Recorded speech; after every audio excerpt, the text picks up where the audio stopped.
तर आज मी सकाळी सकाळी नाश्त्याला बघा मस्त बटाटा ब्रेड सँडविच बनवलेत. खरं तर काय होतं, सकाळी सकाळी आपल्याला सँडविच वगैरे बनवायला मला टाईम नसतो. पण आज संडे आहे बघा, आणि त्यामुळं आज काय शौर्याचा सकाळी सकाळी टिफिन वगैरे करायचा नाही. त्यामुळं आज म्हटलं की मस्त सकाळी सकाळी नाश्त्याला बटाटा ब्रेड सँडविच बनवूया.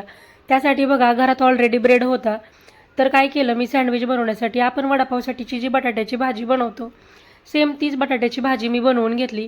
त्यानंतर बघा ब्रेडची एक स्लाईस घेतली, त्या स्लाईसवरती ही बटाट्याची भाजी छान अशी लावून घेतली. त्यानंतर ब्रेडची दुसरी स्लाईस त्यावरती लावून घेतली आणि बघा तव्यावरती छान असं तूप लावून घेतलं आणि त्या तुपावरती मस्त असे हे सँडविच दोन्ही साईडनी छान अलटून पलटून खरपूस असे भाजून घेतले.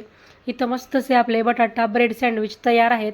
आणि त्यासोबत खाण्यासाठी मी मस्त पुदिन्याची चटणी देखील बनवलेली होती बघा. तर या सगळेजण नाश्ता करायला आणि त्यासोबत पटकन चॅनेलला सबस्क्राईबसुद्धा करून घ्या.